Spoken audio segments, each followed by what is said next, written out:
मेरे घर के पास में ही एक आंटी हैं जो पेंटिंग सिखाती थी, तो मैंने उनकी क्लास जाकर के ज्वाइन की और उसके साथ में ही यूट्यूब पर वीडियोस देखने का सिलसिला शुरू हो गया। रोज़ बिल्कुल क्लास से आकर के वीडियोस देखना, फिर वो जो भी मैंने सीखा है उसको इम्प्लीमेंट करके देखना बहुत एक आम दिनचर्या का हिस्सा बन गया था मेरे। मैं उस समय लगभग 10 से 12 घंटे या 14 घंटे पर डे बस इसी में निकल रहा था कि पेंट कर रही हूँ, स्केच कर रही हूँ। हालांकि वो मुझसे कभी वैसा बनता नहीं था जैसे वो वीडियो में बताते हैं, बस स्टिल मैं सीख रही थी। मैं खुश होती थी कि अरे आज मैंने ये करके देखा, कुछ नया सीखा मैंने, भले वो वैसा बने नहीं बने, सच कोई खास मैटर नहीं कर रहा था मेरे लिए। फिर इसके बाद ये हुआ कि एक दिन मेरा जॉइनिंग लेटर आ गया। लगभग आई गेस 7 या 8 महीने हुए थे और मेरा टेक महिंद्रा का जॉइनिंग लेटर आ गया। और इत्तेफाक ये था कि जिस दिन मेरा टेक महिंद्रा का जॉइनिंग लेटर आया उसी दिन हमारे मध्य प्रदेश के राजभवन से मेरे लिए ऑफ़र था कि मैं महामहिम राज्यपाल महोदय जी का एक पोर्ट्रेट बनाऊं और उनको जाकर के दूं। नेहरू युवा केंद्र की तरफ से ये प्रस्ताव था मेरे लिए, तो मैं बहुत खुश थी। पर ये वो दिन था जिस दिन मेरे एक हाथ में मेरा जॉइनिंग लेटर था और दूसरी तरफ ये मौका था। तो मैंने सोचा कि अब ये फाइनल डे है कि अब मुझे फाइनली डिसाइड करना है कि मुझे आखिर क्या करना है, मुझे ज्वाइन करना है या पेंटिंग में ही अपना करियर बनाना है। तो क्या होता है, आदमी दूसरों को तो समझा काफ़ी आराम से लेता है, बट खुद को समझाना एक बहुत मुश्किल काम होता है। खुद के दिमाग को शांत कर पाना आई गेस सबसे ज़्यादा कठिन चीज़ों में से एक है। तो मेरे 6 से 7 महीने ऑलरेडी इसी में निकल गए थे कि मुझे करना है, नहीं करना है, करना। शुरुआत में तो ऐसे मैंने कुछ सीरियसली नहीं लिया था, पर जब बाद में मेरा इंटरेस्ट बढ़ने लगा तो मैं बहुत सीरियस हो गई और सोचने लग गई कि ठीक है, ज्वाइनिंग जितनी ज़्यादा लेट आए उतना अच्छा है, मेरे पास वो समय रहेगा सोचने के लिए या सीखने के लिए। बट वो 7-8 महीने में ज्वाइनिंग लेटर आ गया और फाइनली वो दिन कि अब बेटा आप डिसाइड कर लो कि आपको क्या करना है। तो मैंने अपने पापा को बताने का सोचा कि अब चलो ठीक है, अब ये फाइनल डे है, मैं डिसाइड करती हूँ कि मुझे क्या करना है। तो मैं गई और अपने दिमाग में एक जो पूरी फिल्म होती है वो बना करके गई कि मैं कैसे अपने पापा से बात करूँगी, कैसे उनको बताऊँगी कि पापा ऐसा ऐसा है कि मुझे अब ये ज्वाइन नहीं करना है, मुझे आर्ट में अपना करियर चूज़ करना है। तो पापा कुछ कहेंगे तो मैं ऐसा बोल दूँगी या ये मेरे प्लस पॉइंट है कि मैं ये करियर चूज़ करूँगी तो मैं खुश रहूँगी। पापा भले मैं थोड़ा कम कमाऊँगी पर अपना काम करूँगी। बिल्कुल 3 इडियट जैसी मैंने एक अपने दिमाग में एक स्पीच या एक फिल्म टाइप की बना रखी थी। बट हुआ कुछ ऐसा कि जब मैं पापा के पास गई तो मैंने उनसे कहा कि पापा ये मेरा ज्वाइनिंग लेटर है और मुझे इसे साइन करके भेजना है, पर मैं इसे ज्वाइन नहीं करना चाहती हूँ। फिर मैंने सोचा, देखा कि पापा कुछ तो बोलेंगे पर उन्होंने कुछ नहीं बोला। एज़ यूजुअल 5 मिनट के बहुत लंबे पॉज के बाद बोलते हैं कि हाँ ठीक है, तुमको जो करना है कर लो। फिर मुझे लगा कि ये कौन सा रिस्पॉन्स था जो मैंने एक्सपेक्ट ही नहीं किया था, पर वो मुझे सुन के बहुत अच्छा लगा कि इतना भरोसा उन्होंने मुझ में दिखाया कि उन्होंने ये भी मुझे कुछ बोला भी नहीं कि लाइक नहीं तुम क्या करोगी, कैसे करोगी। उन्होंने कहा कि नहीं ठीक है, तुम्हें जो करना है तुम कर लो। फिर उसके बाद मैं राज्यपाल महोदय जी से मिली। अभी तक लाइक चाहे मुख्यमंत्री हों या सांसद महोदय हों, विधायक हों, पूर्व विधायक हों, नगर पालिका अध्यक्ष हों, पार्षद हों या सरपंच हों, कोई भी किसी भी पोस्ट के व्यक्ति से कि आप बात करें, मैं लगभग सभी लोगों से मिल चुकी हूँ। और मेरा सपना है कि मैं एक दिन महामहिम राष्ट्रपति महोदय जी से मिलूँ और प्रधानमंत्री जी से मिलूँ। इसके बाद मुझे नेशनल्स में मध्य प्रदेश को रिप्रेजेंट करने का मौका मिला और मैंने मध्य प्रदेश को पेंटिंग में रिप्रेजेंट किया। उसके बाद से बहुत सारी जगहों से बहुत अच्छे अच्छे ऑफर्स आए मुझे। मैंने हर अपॉर्चुनिटी को एक बहुत अच्छे तरीके से लिया और मेरी फैमिली ने भी हमेशा सपोर्ट किया। कभी ऐसा नहीं कहा कि तुम क्या कर रही हो, कैसे कर रही हो। वो हमेशा मुझसे ज़्यादा अगर कोई प्रोत्साहित रहता है तो वो है मेरा परिवार। चाहे मैं कहीं जाना हो मुझे या कहीं कुछ भी करना हो, छोटी से छोटी चीज़ हो, बड़ी से बड़ी चीज़ हो, वो लोग मुझसे बहुत ज़्यादा प्रोत्साहित रहते हैं और मुझे भी करते हैं कि हाँ हाँ जाओ, अच्छे से करना।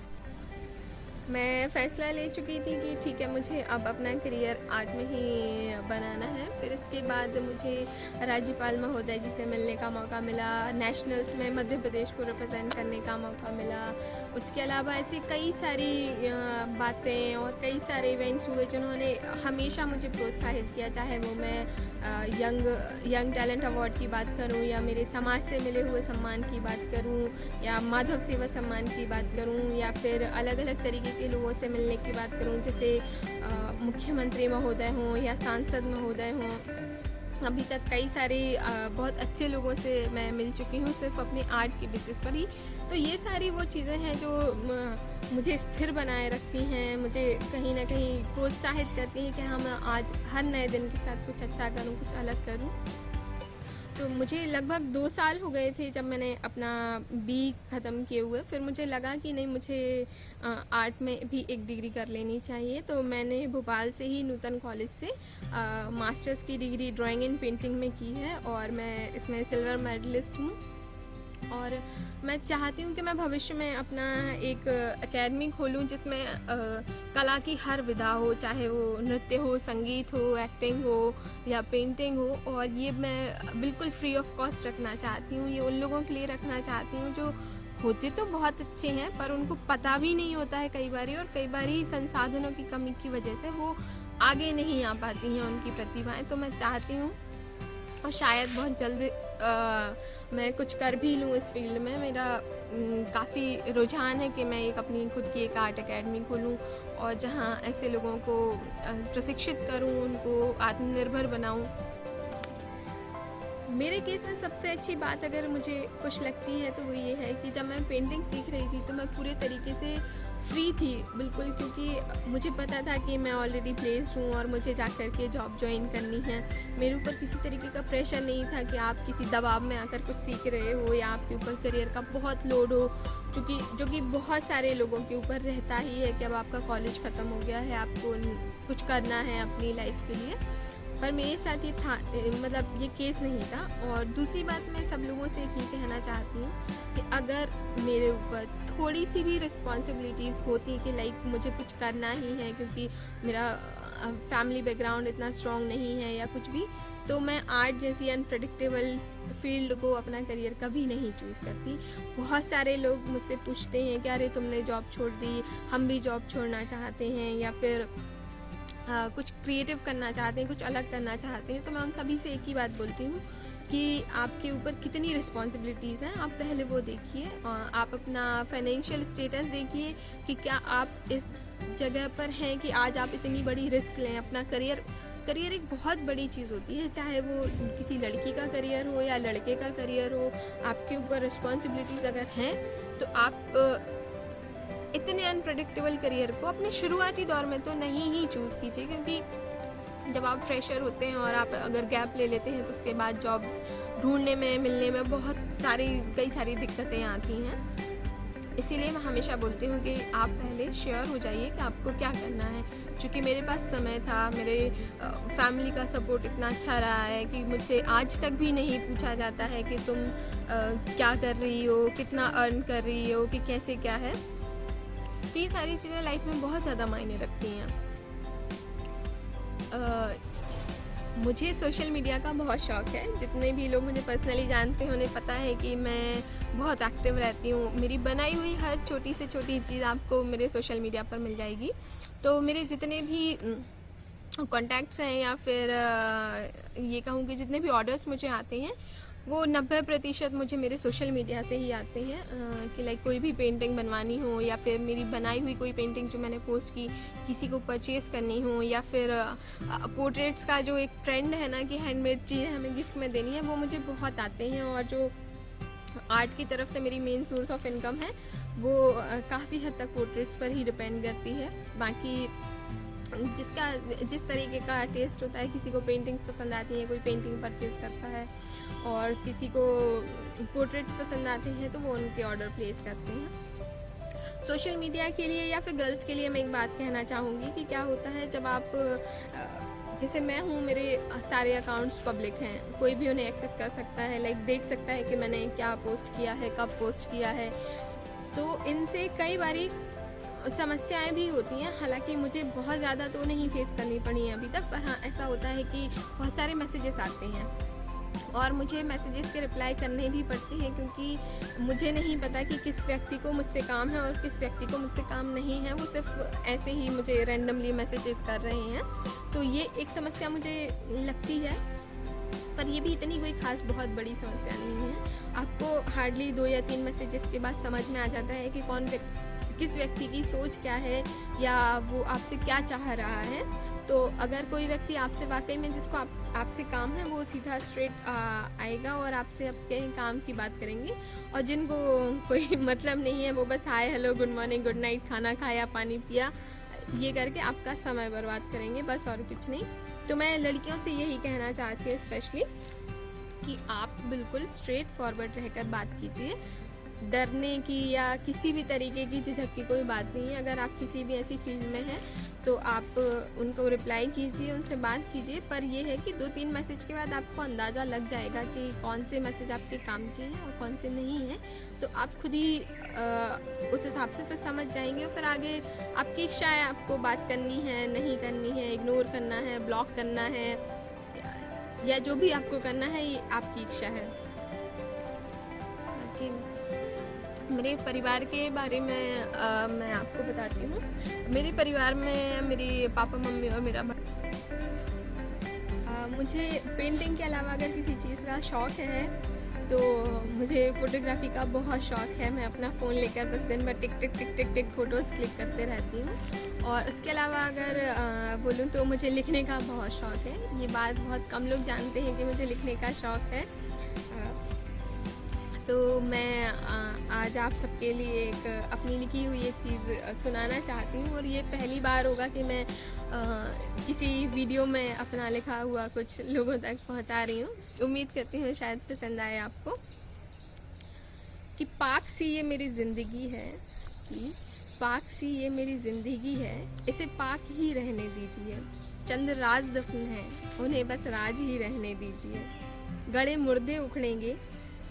मुर्दे उखड़ेंगे तो चंद किस्से चले आएंगे, उन किस्सों संग कुछ दाग भी चले आएंगे। ये बेदाग सी मेरी ज़िंदगी है, इसे दागदार ना कीजिए। कि चंद राज दफन है, उन्हें बस राज ही रहने दीजिए।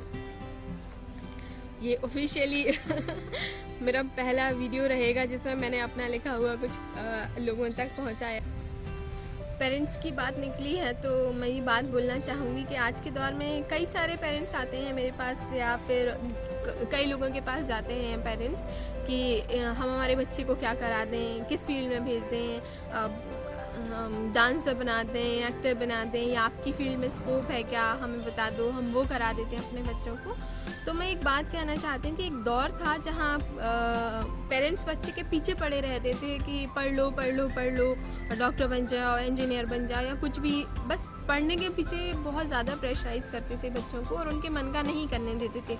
बट आज हम उस दौर में हैं जहाँ पेरेंट्स अपने बच्चों को खींच करके किसी क्रिएटिव फील्ड में डाल रहे हैं, जस्ट बिकॉज कि उनको फेम दिख रहा है किसी तरीके का, या उनको लगता है कि वो नहीं कर पाए तो अब मैं अपने बच्चे को वो बना देता हूँ। लाइक जैसे मैं डांसर नहीं बन पाई तो मैं अपने बच्चे को एक डांसर बना देती हूँ, जो कि इक्वली उतना ही गलत है जितना वो दौर गलत था कि जहाँ पेरेंट्स पीछे पढ़ के अपने बच्चे को पढ़ाई के लिए लगे रहते थे कि पढ़ लो पढ़ लो पढ़ लो। पेरेंट्स को ये बात समझनी चाहिए कि हर बच्चा अपने आप में अलग है, उसकी क्षमताएं अलग हैं, उसके शौक़ अलग हैं, उसके जीवन को देखने का उसका नज़रिया अलग है, उसकी खुद की एक पसंद है। तो उसको वो करने दीजिए जो वो करना चाहता है, उसके साथ वो मत कीजिए जो आपके साथ हुआ। आप डांसर बनना चाहते थे, आपके पापा ने मम्मी ने फोर्स करके आपको डॉक्टर बना दिया, तो अब आपको आपके जहन में एक सपना रह गया कि हाय मैं डांसर नहीं बन पाया तो मैं अपने बच्चे को डांसर बना दूँ। आप उनसे पूछिए तो सही क्या वो वाकई में डांसर बनना चाहता है या नहीं। ट्रेंड के पीछे मत भागिए कि हमारे पड़ोसी का बच्चा अच्छा गिटार बजाता है तो मैं मेरे बच्चे को गिटार क्लास भेज दूँगा, या कोई वीडियो वायरल हो गई किसी बच्चे की, अब वो डांस कर रहा है या वो सिंगिंग कर रहा है तो मैं अपने बच्चे को खींच करके सिंगिंग क्लास में छोड़ा हूँ, चाहे उसको अच्छा लग रहा हो या नहीं लग रहा हो। तो हमें इन सारी चीज़ों से बचना है। हमें फिर से ये बात सोचने की ज़रूरत है कि क्या हमारे साथ जो गलत हुआ हम वो अपने बच्चे के साथ कर रहे हैं। अगर आपको लग रहा है कि हाँ आप कर रहे हैं तो प्लीज़ मत कीजिए। सबकी अपनी ज़िंदगी है, अपनी अलग जर्नी है, अपना अलग अपनी एक अलग पहचान है, उसको मिटने मत दीजिए इस तरीके से। स्वामी विवेकानंद जी की लाइन है कि खुद को कम समझना सबसे बड़ा पाप है। तो ये बात सच है और मैं खुद भी इस बात में बहुत यकीन रखती हूँ, क्योंकि हर एक व्यक्ति कई संभावनाओं से भरा होता है, कई तरीके की एनर्जी से भरा होता है। सबके अपने अपनी अलग अलग पसंद होती है, अलग अलग फील्ड्स होती हैं। क्या पता कौन सा व्यक्ति किस फील्ड में अच्छा कर जाए। तो इसलिए हमें खुद पे विश्वास रखना बहुत ज़रूरी है। हमें खुद को पहचानना बहुत ज़रूरी है कि आखिर मैं क्या हूँ, मैं क्यों हूँ। समय लगता है इन सब चीज़ों में, पर ऐसा नहीं है कि आपको समझ नहीं आए। इंटरनली हम सबको पता होता है कि हम आखिर क्या हैं। बस हमें ज़रूरत होती है खुद में विश्वास दिखाने की, और अगर खुद में विश्वास दिखाते हैं तो हम एक ना एक दिन अपनी मंजिल ज़रूर पा लेते हैं।